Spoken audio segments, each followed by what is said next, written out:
निर्माण केलं कळत नाही. ही अपासृष्टी जेवणावळीतल्या पाटासारखी सपाटच ठेवली असती तर काय बिघडलं असतं, पण नाही. आमच्या कृष्णजींसारखं विद्यार्थ्यालाही रिकामं खटोटोप करण्याची खोड दिसते.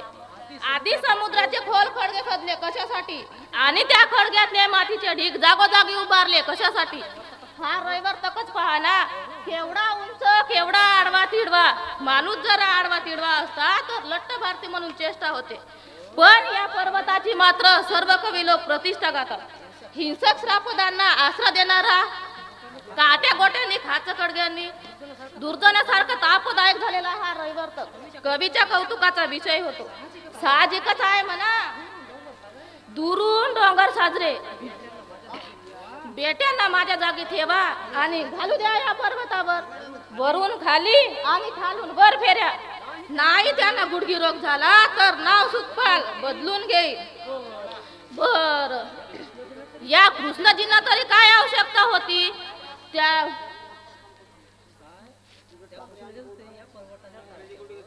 त्या कृष्णजींना तरी काय आवश्यकता होती या पर्वताच्या टाळक्यावर शिखर माल बांधण्याची, आणि त्या राधाबाईंना तरी कशाला उतरवलं? आम्हा नोकरांचे हाल करण्यासाठी. आय ग, पोटरीत गोळा उठला वाटतं. मला वाटतं या पाय वाटेवरचे माझे प्राण या पाय वाटेवरच जाणार. नको ही चाकरी, नको ही पायपी. छे छे छे, पाय तुटण्याची वेळ आली. आता बसावं निरुपयानं. अरे बाप रे, आता कसली विश्रांती. एक राधिका भक्त कृष्णजी तिकडे येत आहे. पण अरे, तू इथं रेंगाडतोय? मला वाटलं तू बलवाला बरोबर घेऊन शिखरावर पोहोचलाच असाल. क्षमा करा महाराज, बलवाला पाकसिद्धीच्या सर्व सामग्रीसह वर पिकाळला आहे मी. पण स्वतः जाण्यात चाललं असंच ना? राधा देवीच्या सेवेत अशी टाळाटाळ? टाळाटाळ नाही महाराज, पण पायात जरा गोडे आले म्हणून. आलं लक्षात. लाडवाच्या गोड्याला तोंड देण्याची सवय तुम्हाला. मग या पर्वत चढ उतरण्यानं पायात गोड्यानं तोंडात फेस येणारच. महाराज क्षमा करा, बालपणापासून आपणास पर्वत चढण्या उतरण्याची सवय. पण माझे बालपण गेले भीमक महाराजांच्या सपाट विदर्भात. म्हणून हे पर्वत चढण्या उतरण्याचं काम जीवावर येणं साहजिक आहे. पण सुखपाल, गरज ते काय काढ.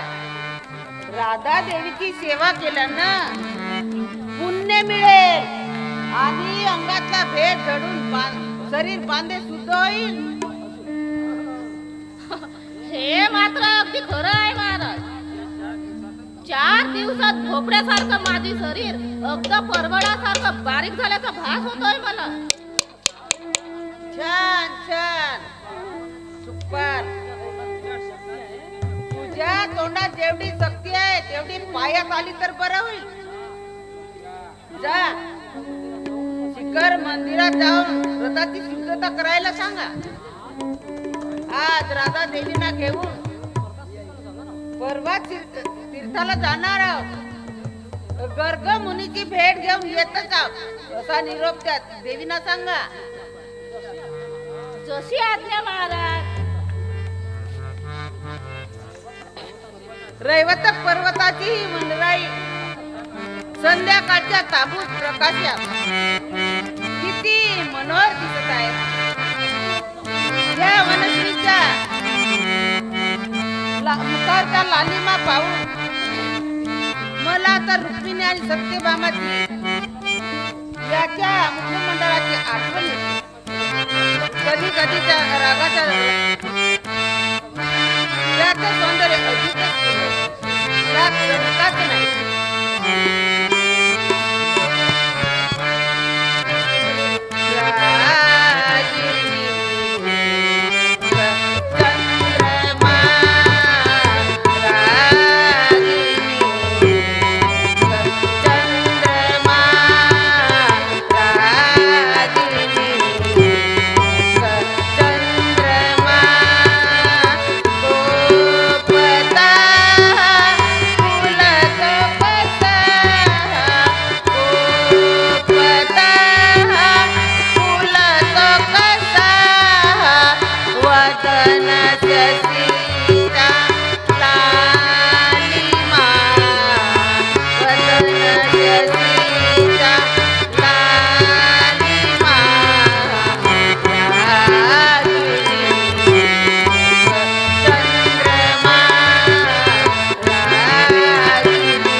भक्तीचा अतिरेकही चांगला नाही.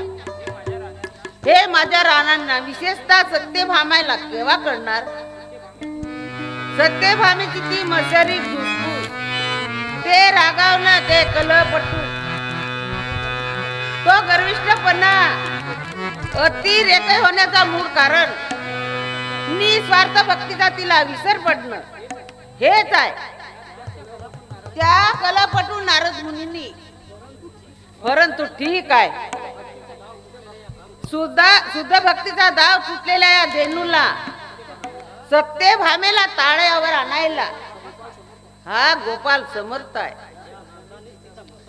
ज्या नारदांनी तिचा मत्सराग्नी पेटविला त्या नारदांनाच तो शांत करायला लागला. भक्तराज नारदाकडूनच सत्यभामेला आणि तिच्या निमित्तानं इतर सर्व राण्यांना देखील शुद्ध भक्तीचा महिमा पटविलाच पाहिजे.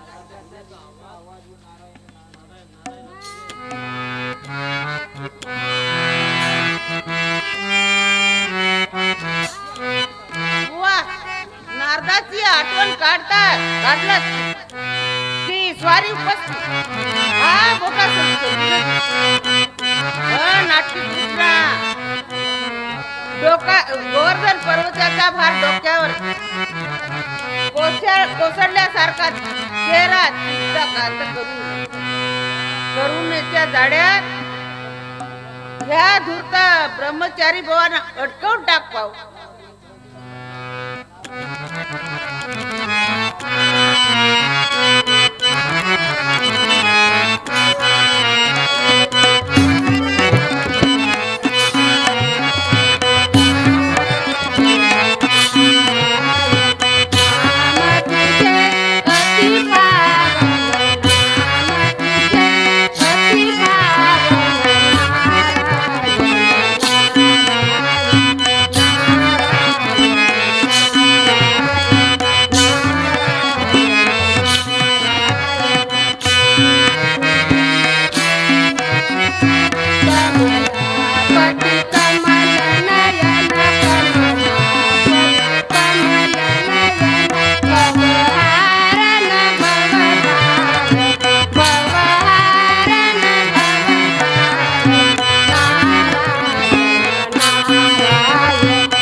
आश्चर्य आहे. सदैव हसर दिसणार तुझं हे मुखमंडल आज संचित का दिसत आहे?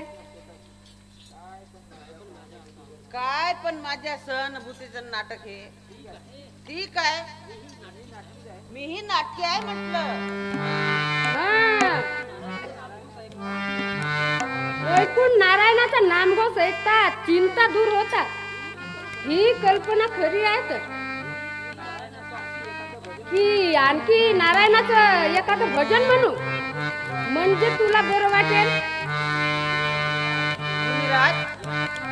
एकच का हवी तितकी भजन खुशाल म्हणा, पण खरं सांगतो माझी चिंता तो आधी नारायण इथे प्रगटला तरी दूर दूर व्हायला अशी वाटत नाही. नारायण नारायण.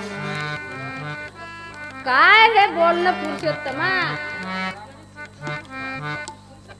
तुला ग्रासणारी चिंता नामक वस्तू असू तरी शकेल काय? साऱ्या जगाची चिंता दूर करणारा चिंता म्हणी तू. चिंतामणी खरा, मनभर चिंता ज्याच्या डोक्यावर आहेत असा मनी म्हणजे चिंतामणी. नारायण नारायण. काय ऐकतोय मी? काय मंद पवन लहरींनी हिमालय पर्वत गदा गदा हल्ला की आकाशानं विशाल पट मस्कानी मुठीत धरला. टिटवीने महासागर आपल्या चोचीने मापला की अंधारानं सूर्य नारायण गिळला. काय झालं तरी काय? अरे बोल कृष्णा, कोणत्या चिंताने तुला एवढं घेरलाय? मुनिवर्य, काही चिंता काही व्यथा अशाच असतात की त्या गुपचूप सोसाव्या लागतात, पण सांगता येत नाही. कृष्णा सरळ सांग ना की तुझ्या मनात जे काय शिजत आहे त्याचा थांग पत्ता मला लागू द्यायचा नाही म्हणून. मला तर वाटतं तू जे एवढा गहन विचारात पडलेला दिसतोस त्याचं कारण संसारिक चिंता असणं शक्य नाही. उलट दुसऱ्याला चिंतेचं घोर लावणार नवीन कपट, एखादं नवीन नाटक रचण्याचा बेत चाललाय दिसतो. हे मात्र धूर्त मुनीना बरोबर ओळखलं, पण आपण सवाई धूर्त झालं पाहिजे. कपट नाटक रचण्याचं नव्हे तर माझ्या विरुद्ध रचल्या गेल्या नाटकाला कसं तोंड द्यावा ह्या विचारात आहे मी. कपट नाटक ते रे कोणतं? आणि तुझ्या सारख्या पुरुषोत्तमा विरुद्ध कोणी अधमान रचला आहे ते? बोल कृष्णा. अधमान नव्हे, एका महापुरुषानं रचला आहे ते. पुरुषोत्तमा, तुझ्याशी कपटानं वागणाऱ्याला मी तरी महापुरुष म्हणणार नाही, मग तो कुणी असो. समजा तो महापुरुष एखादा मुनी असला तर? मुनीच काय, एखादा महामुनी असला तरी त्याला मी भोळा माणूस म्हणणार नाही. पण तो महामुनी कडकडीत ब्रह्मचारी, देवाचा आवडता आणि वैरागाचा पुतळा असला तर? असू दे असू दे. तुझ्या सारख्या धर्म संस्थापक पुरुषाशी कपट करून जर का तो तुझ्या सुखात माती काढवीत असेल तर शापून भस्म. नारद मुने, उगाच आत्महत्येचा पातक करू नका. म्हणजे येदून आता तुझ्याशी कपटानं वागणारा तो मीच असं का तुला म्हणायचंय? धन्य धन्य गा पुरुषोत्तमा. मी असं काय कपट नाटक केलंय बाबा? काय केलं? जसे काय त्या गावचेच नव्हे. मुनिवर्य, आपण सत्यभामीच्या मनात तेल ओतून तिच्या आणि रुक्मिणीत कलह पेटवला. आता त्या कलहाचे चटके मला बसताय. रुष्ट सुंदरी तू एवढा स्थित प्रज्ञे, सुख दुःख समान मानणारा कर्मयोगी, आणि तुला या बायकी कलहाचे चटके बसत आहेत. नारद मुने, माझी किती स्तुती केली तरी तुम्ही लावलेली कड मी विसरणार नाही. मी पण लावली? नारायण नारायण. अरे मला जे दिसलं ते मी सहज बोललो आणि सांगितलं देखील. सत्यभामे, कृष्णाशी प्रत्यक्ष बोलणं झाल्याशिवाय भलत्या शंका कुशंका मनात घेऊ नकोस म्हणा. बस इतकंच? आणि इतक्या सरळपणानं? हो केशवा, तुझा हा प्रश्न अगदी सरळ आहे. अरे, दोन्ही पत्नी राज्यात एक एक योजन निर्मनुष्य प्रदेश ठेवला असतात तर हा बायकी सीमावाद निर्माण झालाच नसता. असं न करता या भांडणाचं खापर मात्र या नारदाच्या डोक्यावर हा गडाच नाही झाला. रागाव नका मुनिवर्य. खरोखर संसार दुकानं बावरून गेल्यानं माझ्याकडून वेड वागड बोलणं झालं असेल तर क्षमा असावी. अरे, त्यात क्षमा ती कसली? चुकीची समजूत झाली की थोर पुरुषही वेडेवाकडे बोलतात. बरं, ते जाऊ दे. मला असं सांग, अद्याप ते पारिजातकाचं भांडण मिटलं नाही का? छे, आता तर त्याला रंग भरायला सुरुवात झाली आहे. मुनिवर्य, या बायकी कटकडणी जीव अगदी रंजित झालंय हो. आधी एक लग्न करील तोच मूर्ख आणि अनेक करील तो सत्मूर्ख. मूर्ख माणसानं स्वतःला मूर्ख म्हणून दुसऱ्याला मूर्ख समजतात. हे मी का ओळखत नाही? कृष्णा, तुझा वैताग पाहून नवल वाटतंय. अरे, 4-5 दिवसापूर्वी मी तुला आनंदाच्या सुखसागरात डुबताना पाहिलं आणि आज हा वैताग? आश्चर्य, महद आश्चर्य. रथसप्तमीच्या त्या दिवशी तर तुझ्या संसाराचं दूध अगदी उथात जात होत. कसला आणि कसलं काय?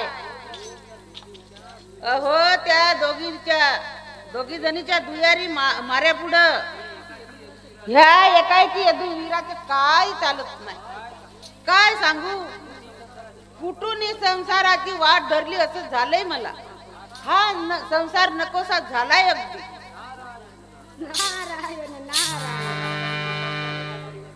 तुम्हा राजकारणी लोकांचं हृदय परिवर्तन इतकं पटकन होतंय तरी कसं? 5 दिवसापूर्वी तुझ्या बहुपत्नीक संसार राज्यात केवढं रसभरीत वर्णन तू केलं होतंस आणि आता म्हणतोस की हा संसार नकोसा झालाय म्हणून. तुझं त्यावेळचं बडायखोर बोलणं खरं की आताच हे रडगाणं खरं? आताच खरं आहे मुनिवर्य. अहो, बायकांपुढं खरं बोलण्याचं धाडस कोणता पुरुष करील? खरं सांगतो, ह्या भांडखोर वनिताहून इत्या वनलताची संगत फार बरी वाटू लागली आहे. वनलता? समजलो. तुझ्यासारख्या रंगेल श्रीरंगांना शहरी उद्यानातला कंटाळा आलाय ना. ते तारुण्यानं रसरसलेल्या अव्यात सौंदर्यानं बहरलेल्या वनलता हवेच्या वाटणारच. तसं नव्हे हो मुनिवर्य. कसं सांगू तुम्हाला? काही नको सांगू. मी आता तिथे येता ऐकलं.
बालमैत्रीण राधा माझ्याकडे पाहुणचाराला आली आहे. इतका तुम्हाला ठाऊकच असेल की ती रतीहून सुंदर असली तरी भागीरथीहून निर्मळ आहे.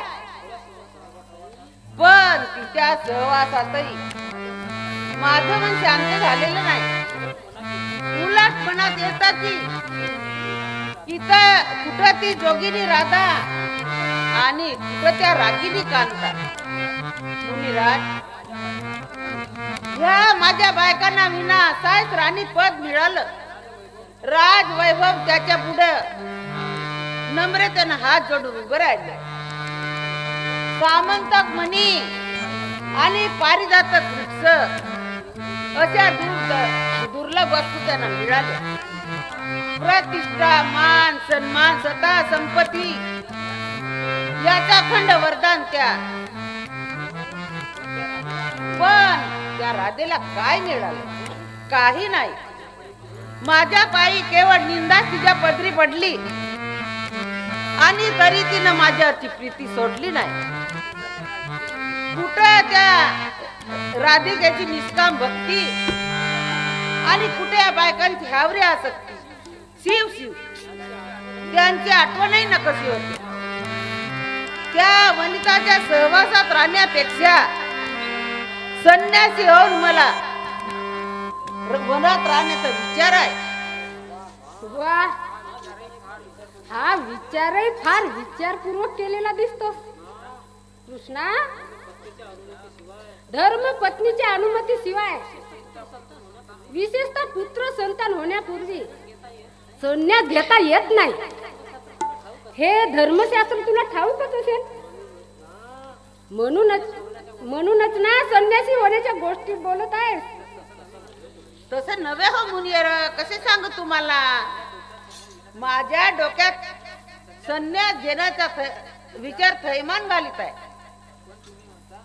पण तुम्ही म्हणता तशी धर्मशास्त्राची अडचण आहे खरी. ती लक्षात आणून देऊन तुम्ही मला अधिकच दुःखात पाडलं हो. नारद मुनी, मला या दुःखातून, संकटातून वाचवा हो. तुझ्यासारख्या पुरुषोत्तमाला मी वाचवणार? ज्याच्या संसार संकटाची चाक अगदी न खुरखुरता चालतात, त्याला मी संकटातून बाहेर काढणार? नारायण. नारद मुनी, पुरे झाला उपवास. मला या जंजारातून सोडवा, नाही तर त्या बायकांना तरी धडा शिकवा.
संकटातून वाचवा हो.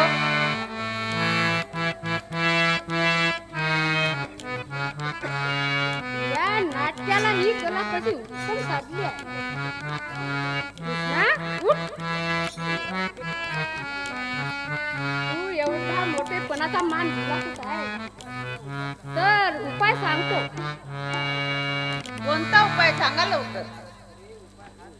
अरे उपाय हाच की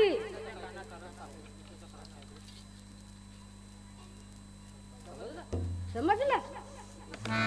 वा, मुनिवर्य उपाय तर उत्तम आहे, पण आता पण कसला नाही, पण बिन काय नाही.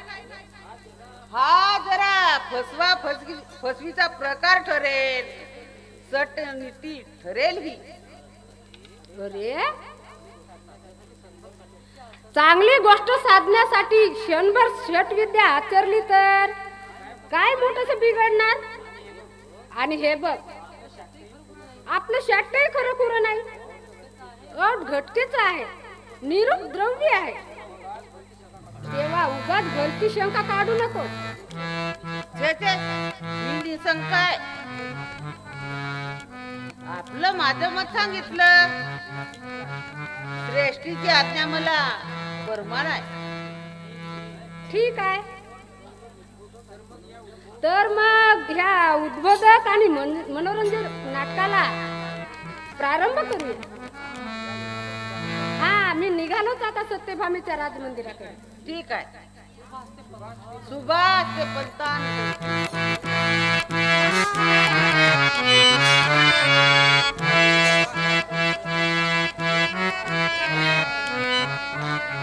वा, जे जे मनात येऊ जावं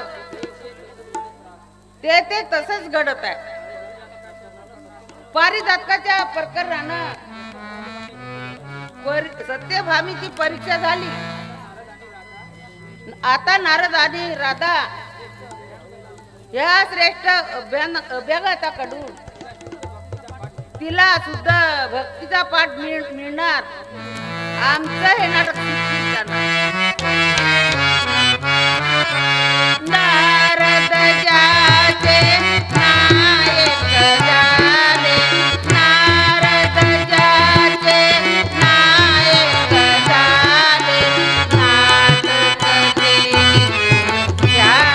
झाले, नाटक ते झाले, नाटक ते झाले.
जन्मे पती लाभो असा वर द्या मला. यदुनाथाच्या सर्व कांता असा वर मागू लागला तर श्रीरंगापुढेही मोठा पेच पडेल. उपाध्ये बुवा नमस्कार करते. तथास्तु तथास्तु. देवी येतो हो. हो, महाशिवरात्रीच्या महापूजेची सिद्धता आतापासूनच करा हो.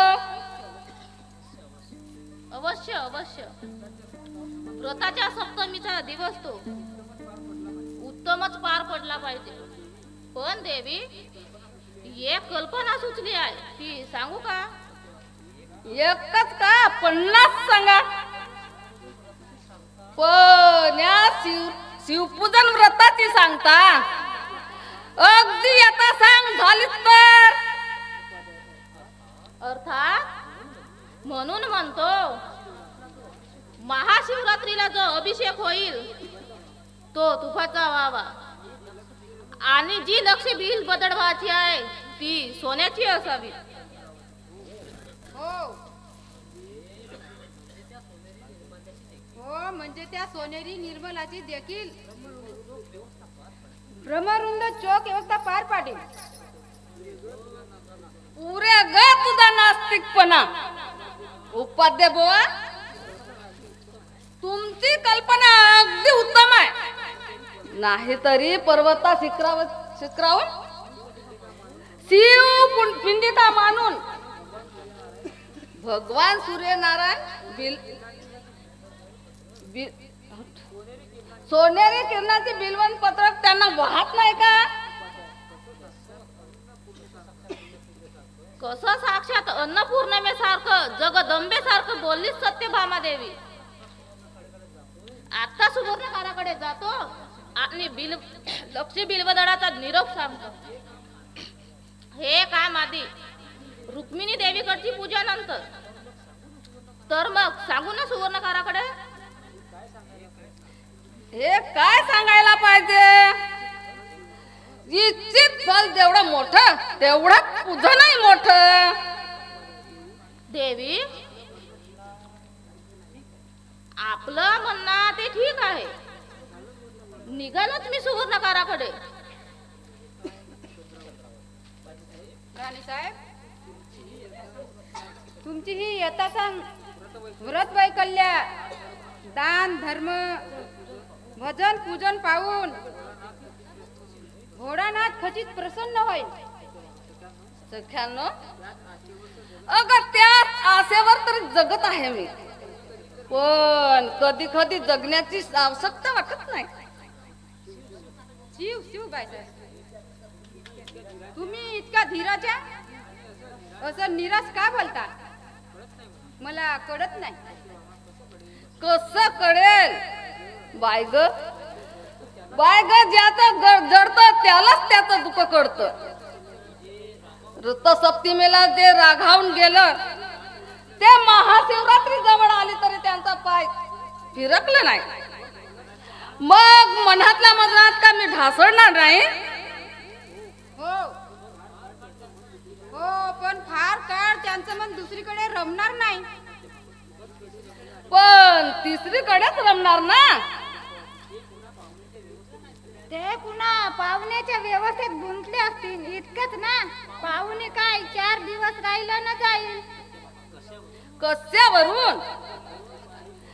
अग बाल मैत्रीण आहे ती त्यांची. फार देखणी आहे म्हणतात. देखणी असेल पण बाईसाहेब इतकी खास देखणी नसेल. अहो अहो, काजवा चमकला तरी चंद्रज्योत होईल का?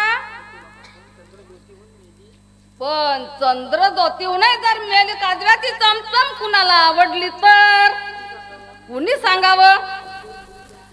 अखेर पुरुषांची जात.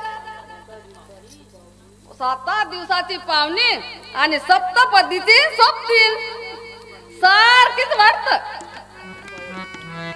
पण बाईसाहेब, महाराजाचे पुरुषाचे नाही तो.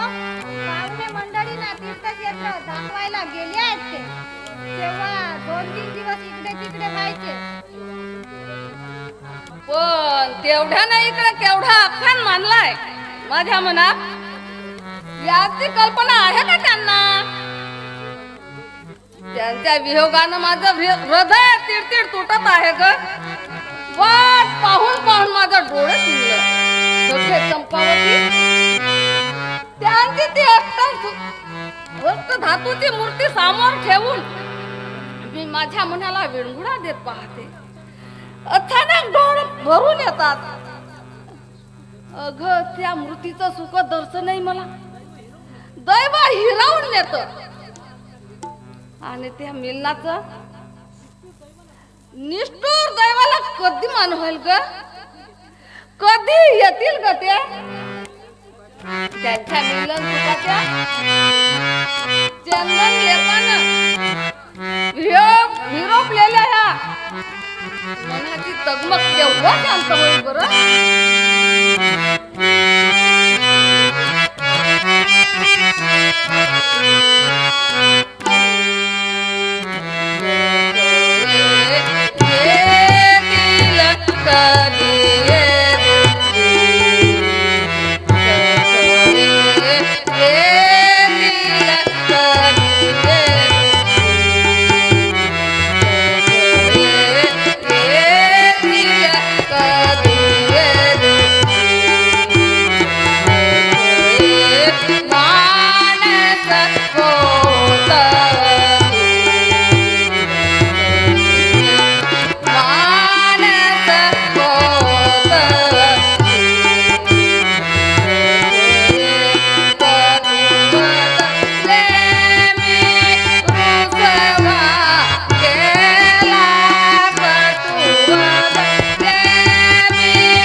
वर येईल या पारिजात का सारखा.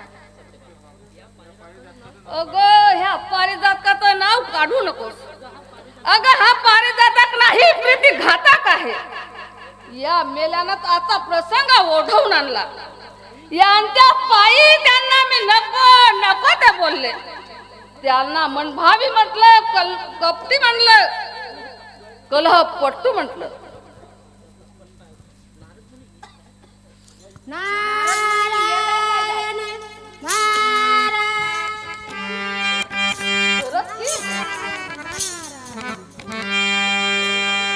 बरं झालं बाई, ते माझ्या मनाला तरी धीर देतील.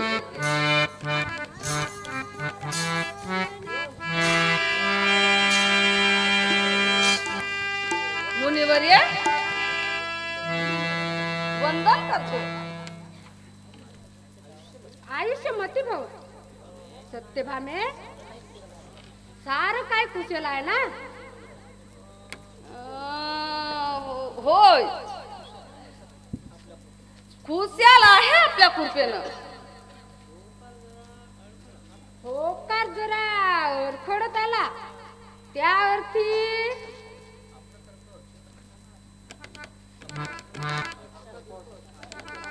आपला तर्क तू काय बोलवर.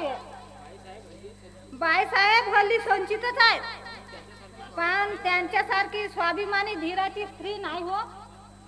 आपले दुःख एकाएकी दुसऱ्याला. म्हणजे मी परकाय. सत्यभामे कसल्या चिंतेत आहेस तू. आणि हे शिवपूजन का कशासाठी. ही चिंता दूर व्हावी म्हणून महाशिवरात्रीला तर सोन्याची लक्ष बिलंदर राणी सरकार वाहणार आहेत. खरंच की काय सत्यभामे. होय मुनिवर्य, व्रत वैकल्यात काही कमी पडू देणार नाहीत आम्ही.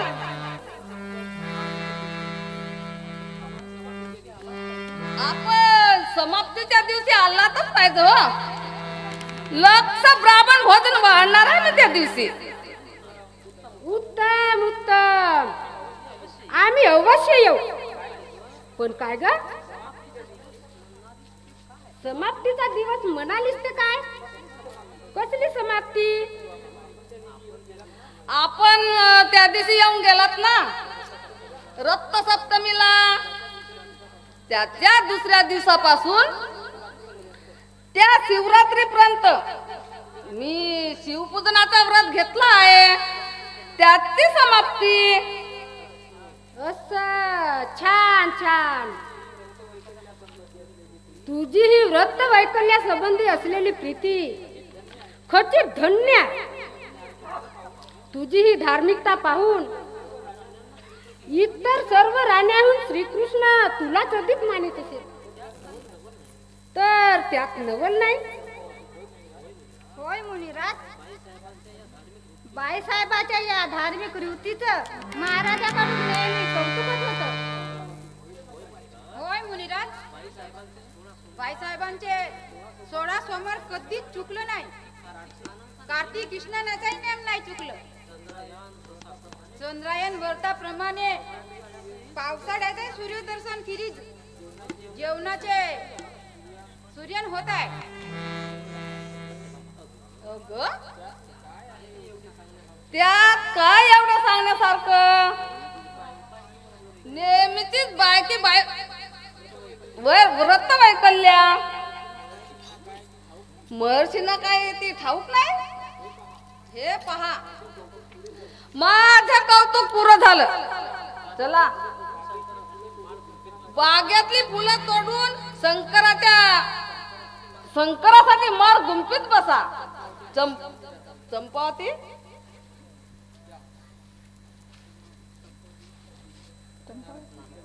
सत्यभामे,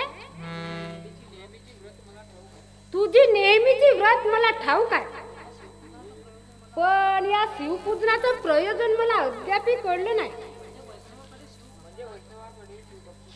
म्हणजे वैष्णवाकडे शिवभक्तीचा इतपत सोहळा सहसा नसतो म्हणून विचारतो. मुनिराज, मी हे शिवपूजन आमच्या उपाध्याय बोवाच्या सांगण्यावरून. ठीक आहे, मी काही हरिहर भेद मानणारा नाही. सर्व देव मला सारखेच. पण या व्रताची आवश्यकता ती कसली? अग राज वैभव तुझ्या पायाशी लोळण घेत. पारिजातकाचं किरकोळ भांडण सोडलं की प्रत्येक बाबतीत तुझीच सरशी. मग अशी कोणती चिंता तुला गांजीत आहे की तू हे विशेष व्रत आचरावस? गेले 10 दिवस ते इकडे फिरकले नाही. बस एवढंच ना? अग इकडे नाही आले तर तिकडे असतील मोठ्या घरी. नाही हो, तिकडेही नाहीत ते. इकडेही नाही तिकडेही नाही, मग आहेत तरी कुठे ते? अहो, एक पाहुणी आली आहे म्हणे. कोण, द्रौपदी का? नव्हे हो, ती साध्वी आली असती आणि तिच्यासह 10 नाही 15 दिवस जर भटकले असते तरी चिंता करण्याचं कारणच नव्हतं. मग अशी कोण पाहुणे आली आहे की तिनं तुला एवढं चिंतेचं घोर लावावा? अहो, त्यांची राधा नावाची कोणी बालमैत्रीण आली आहे म्हणे. तिची कृती केवढीशी बरी नाही म्हणे. आणि अशा त्या राधेला घेऊन ते प्रभात तीर्थला गेले. राधा म्हणजे मूर्ती म्हणता आराधना. तिचा महिमा यशोदा माई इतकाच थोर. पण कृष्णाच्या या नव्या नवरीला तो कसा ठाऊक असणार? सत्यभामे, खरंच काय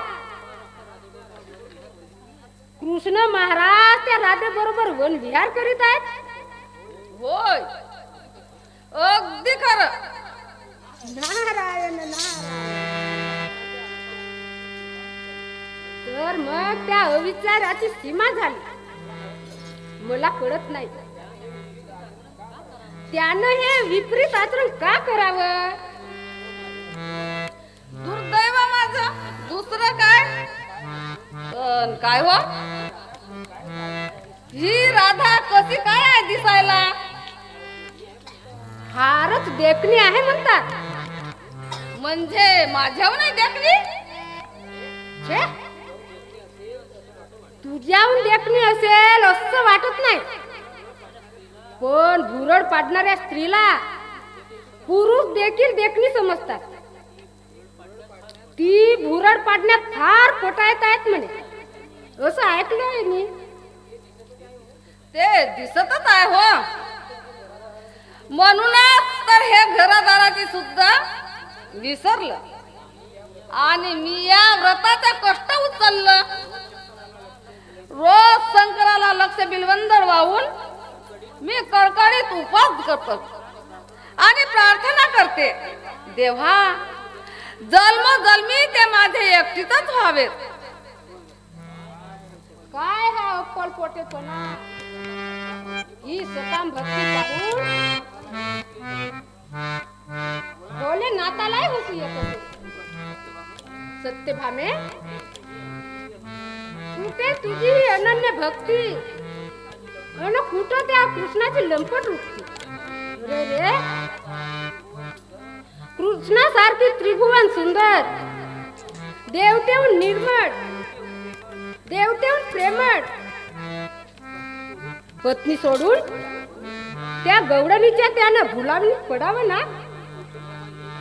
पुरुषोत्तमाची ही चरित्र गाथा तर सामान्य मनुष्याची काय कथा?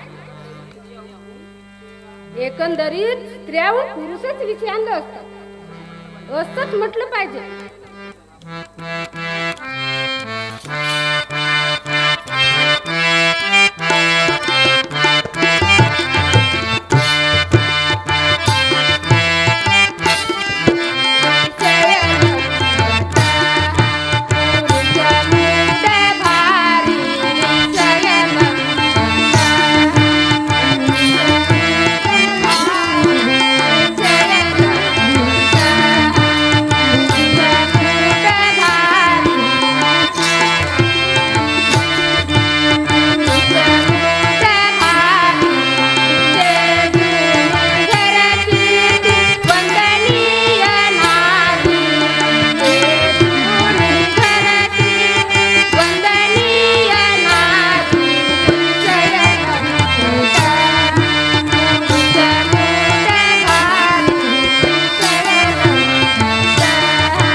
अपवाद ठरू नये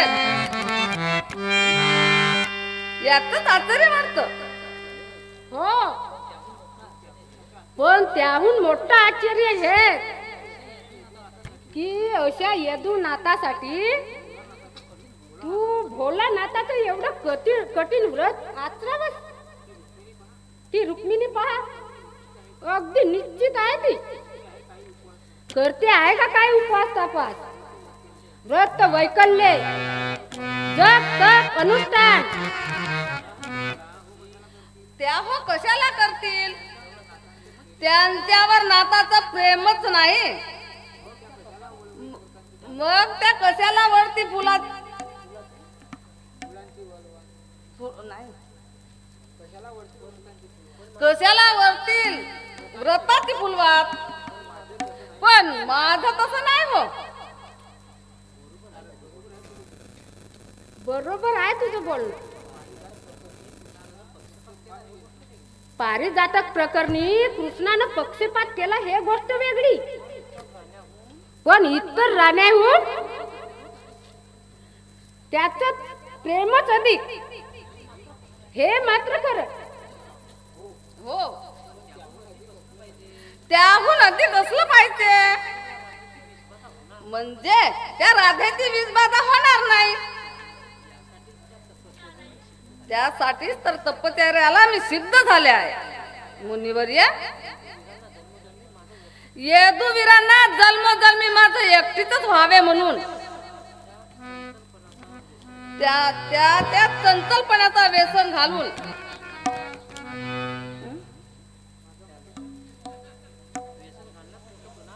त्यांच्यात व्यसन घालण्यात माझे मोठेपण आहे. वा, या सकाम भक्तीला अहंकाराची कोणी आहे तर. खरं ना मुनिवर्य?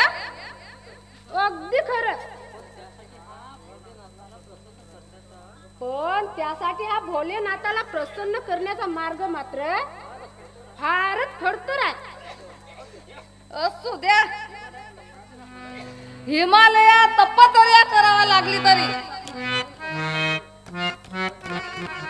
पंच अग्निसिद्ध करावी लागलं तरी मी डगमगणार नाही. काही झालं तर माझं अंतिम पद मी त्या राधेला देणार नाही. तपश्चर्याच्या बळावर मी यदुनाथांना सोडवीन.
तुझा लढाऊ निर्धार पाहून कुणाला आदर वाटणार नाही.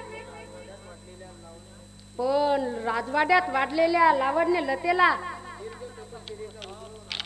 दीर्घ तपश्चर्याचा उग्र ताप न झाला तर बरं होईल असं आपलं मला वाटतं. मुनिराज, उगाच क्लेश सहन करण्याची कुणाला आवड असते, पण या विना दुसरा उपाय नाही. उपाय आहे, याहून लवकर फल देणारा उपाय आहे. लवकर फल देणारा उपाय? पण तो आता सांगण्यात अर्थ नाही. ते का? अगं, एक औषध चालू असताना दुसरं सुरू करू नये म्हणतात. हा झाला वैद्यक शास्त्राचा नियम, धर्मशास्त्राचा नव्हे. सत्यभामे, पण धर्मशास्त्राचं म्हणणं आहे की कुणाचा बुद्धिभेद करू नये. तुझे हे व्रत चालू दे, त्यात व्यत्यय नको. त्यात व्यत्यय येणार नाही.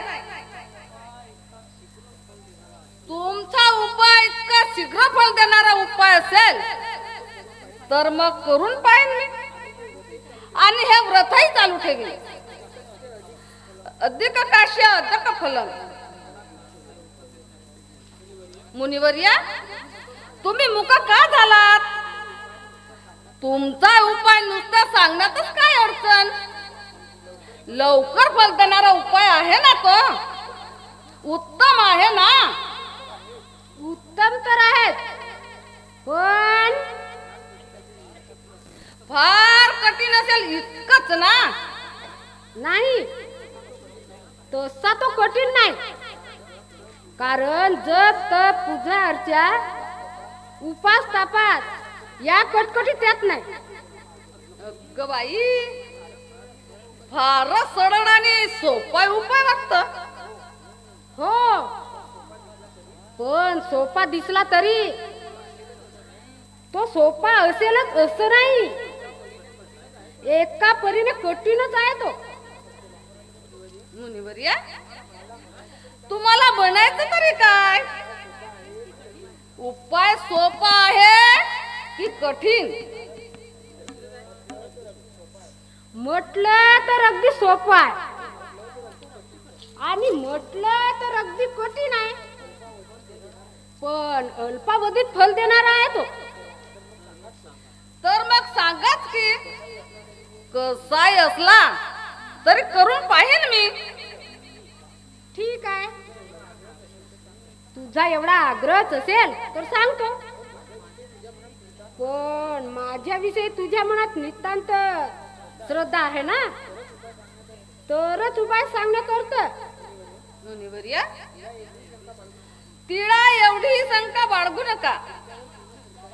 तुमच्यावर पूर्ण श्रद्धा आहे माझी, म्हणूनच तुम्हाला आश्वासन देते.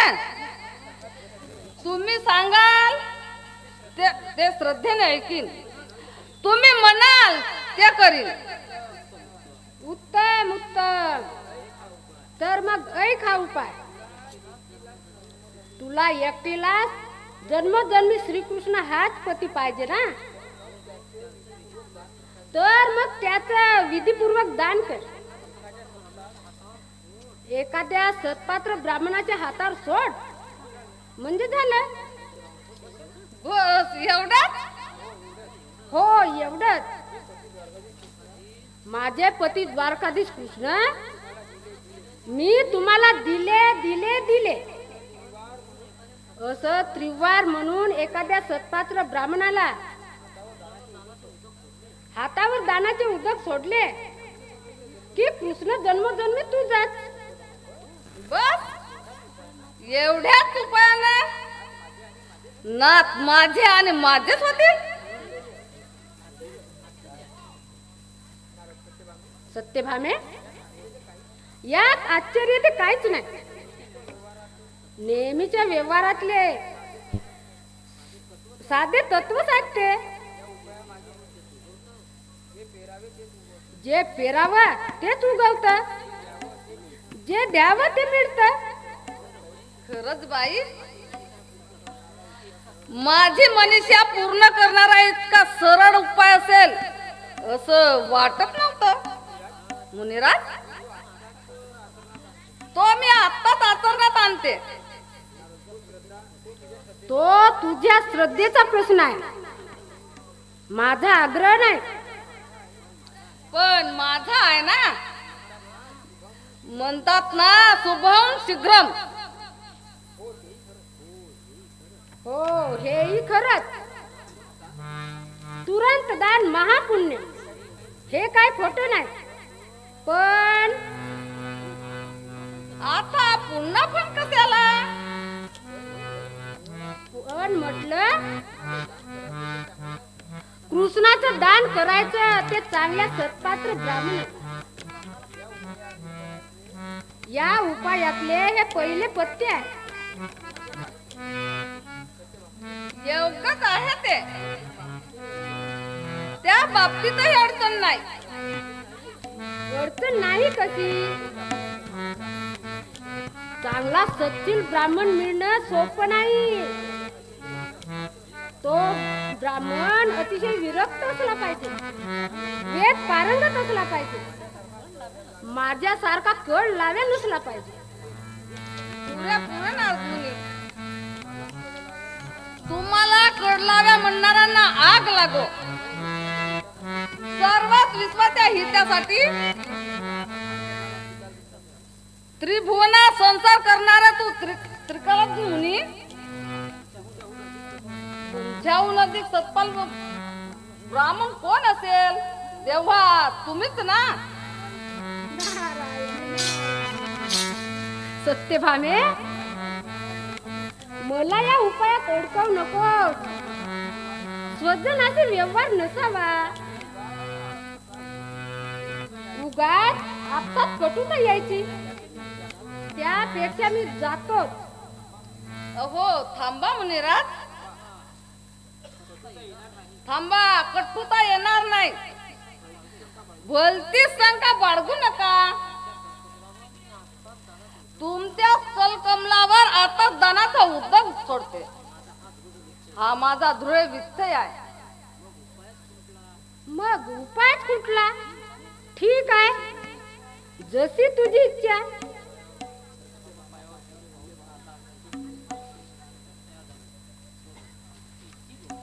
किती लोभी, किती उतावीळ असते ही स्त्रियांची जात.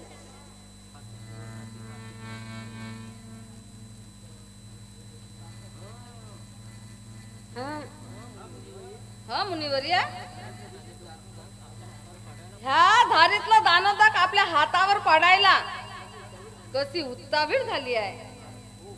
हो, तुझ्या मनाप्रमाणे. पण सत्यभामे, मला उतावीळ होऊन चालणार नाही. मला माझा विचार केला पाहिजे. आता पूर्ण विचारांती मला वाटलं की मी हे दान घेऊ नये. इथून आता निघून जायचंच बरं. ते काही नाही. मुनी राजांनी दान घेण्यासाठी हात पुढं करावं. अग, आमचा हातगुण चांगला नाही. करायला जावं एक आणि होत भलतच. लोकांचं काम होत, पण आम्ही कपटी ठरतो, कलह पट्टू ठरतो. असा आजवरचा अनुभव आहे सत्यभामे. तसा अनुभव येण्याचं आता कारणच नाही. अग, कारण केव्हाच नसतं ग. पण एकदा नाव आगलाव्या पडलं ते पडलं.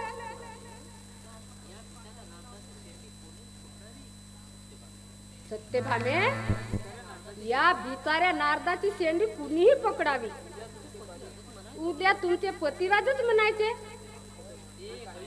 ते काही म्हणत, त्यांना त्यांचं हित कुठं करतं. पण मला माझं हित कळतं ना. जातो मी इथून. मुनिराज मुनिराज, दया दया करा, जाऊ नका. नारायणाची शपथ घालीन तुम्हाला. नारायण नारायण, उगाच हा उपाय सांगितला असं झालंय मला, पण आता गत्यंतरच नाही. हं. संकल्पाचा पत्र म्हणावा आता.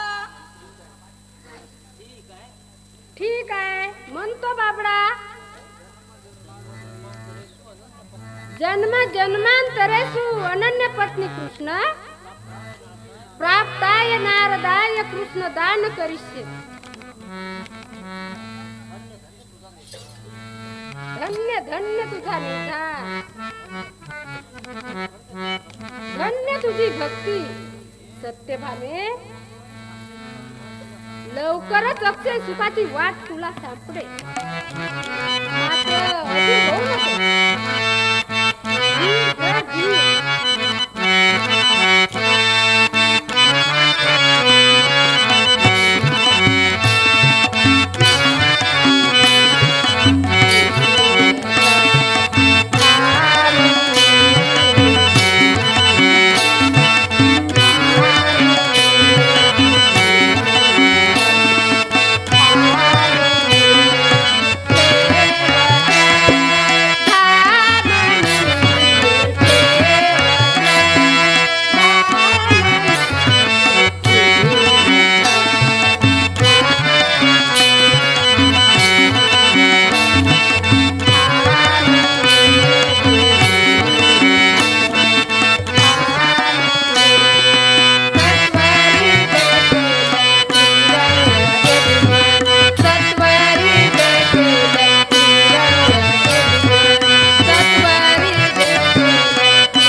आशीर्वादानं मला केवढा धीर आला.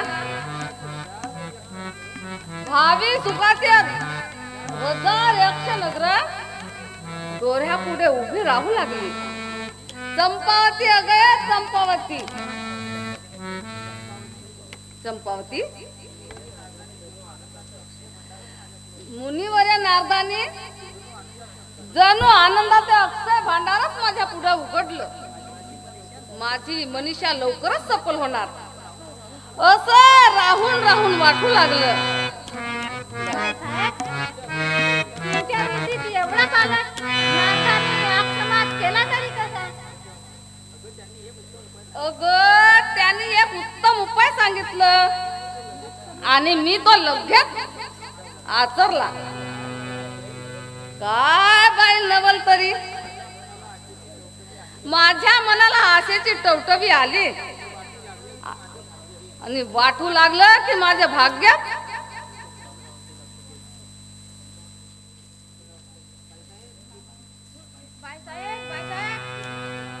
ते पहा महाराज इकडेच येत आहेत. अगं बाई खरंच की रैवताक पर्वताच्या वाटावरून त्यांचाच रथ इकडे येत आहे. तुरंत दान महापुण्य असं नारद मुनींना म्हटलं ना, ते काय खोट नाही. त्याच्यानं आता त्या आनंदाच्या हजार वसंत ऋतू माझ्या मनात फुलू लागल्या.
नात आलं जागा पाहता काय पंचारती घेऊन या.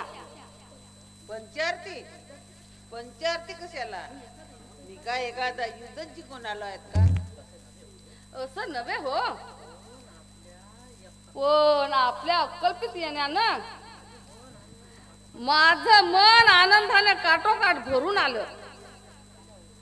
नारदाने सांगितलेल्या उपायाचं असंच चिन्ह दिसत आहे. तो उपाय खचित सफलच होणार. नारदानी पेरणी तर उत्तम केलेली दिसते. कसले फल कसला उपाय कसले प्रसाद चिन्ह हे काय इंद्रजाल आहे? अगं बाई, इतकं कावरं बावरं होण्याचं कारण तरी काय? काय ते मग सांगतो, पण आधी त्या नारद मुनीने काय केलं ते सांग. दुसरं काय करणार? तुमचं आणि माझं जन्मजन्मीच हित. अहो, तुम्ही त्या राधेच्या नादी लागलात ना, तेव्हापासून की नाही नाथ पाल्याड नको, तुझ्या मसराची कर्म कटकट नको. काय झालं ते झटपट बोल. अहो, विशेष काही नाही. तुम्ही जन्मोजन्मी माझ्या एकटीच व्हाव्यात म्हणून मी नारदाच्या हातावर तुमचं दान केलं. वा, फार छान केलं. पुढील जन्मी काय होणार ते हो. या जन्मी मात्र तू मला अंतरलीस आणि मी तुला अंतरलं. आटोपलं सर. घात झाला, घात झाला. देवलोकातल्या गुप्त दूता कडून इंद्राचा हा कपट आजच मला कळला. तेव्हा मी तसा तिकडे घाई घाईने आलो, पण माझ्या घाईहून तुझीच घाई चपट ठरली आणि इंद्राची कपट करणी यशस्वी झाली.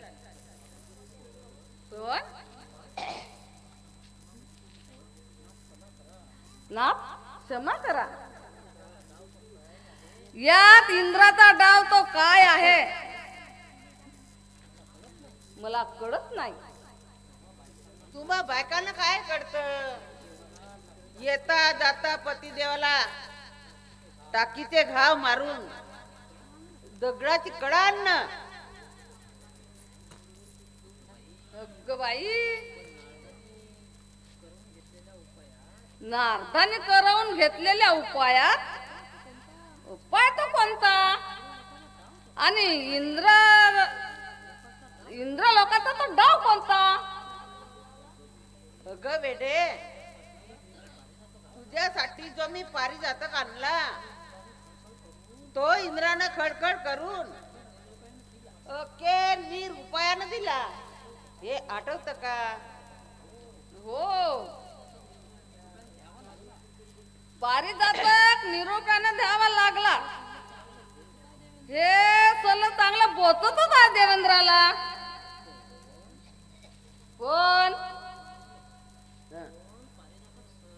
पण पारिजातक सरळ मागणी करून तो युद्ध करून हस्तगत होणं कठीण. हे धूर्त देवेंद्राना बरोबर जाणलं आणि म्हणून सटविद्येचा मंत्र देऊन धूर्त नारदाना इकडे पाठवलं. अगं बाई, खरंच की काय? हो, तुझ्या हावरेपणा इतकंच खरं सत्यभामे. त्या देवेंद्राचा कपट युद्धाचा पहिला पवित्र तर बरोबर सिद्धीला गेला आणि तू नारद मुनीच्या जाळ्यात सापडलीस. अरे रे, काय केलं ते? आता तुझ्या घोर प्रमादाचं फळ भोगायच लागणार. मला आता त्वरित नारद मुनीच्या सेवेला जाणं भाग काय. चाललो मी. थांबा, जाऊ नका ना. नाथ नाथ नाथ नाथ?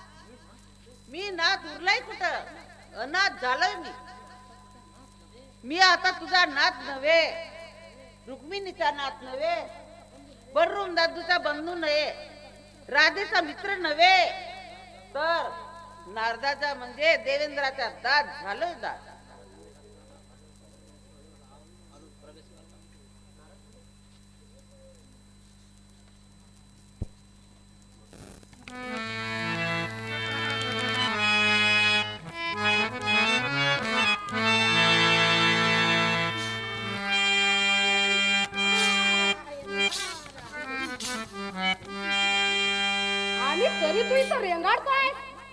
अंतपुरात रमतायस. कर्तव्याचा विसर पडलेला दिसतोय तुला. निघालत होतो स्वामी. म्हणे निघालोच होतो. काय उद्यानात गमतीनं फिरायला निघालास? असं वाटलं होतं की आमचं हे ओझं कोण नाही. क्षमा करा मुनिवर्य. तर मग घे हा विना. ह्या चिपड्या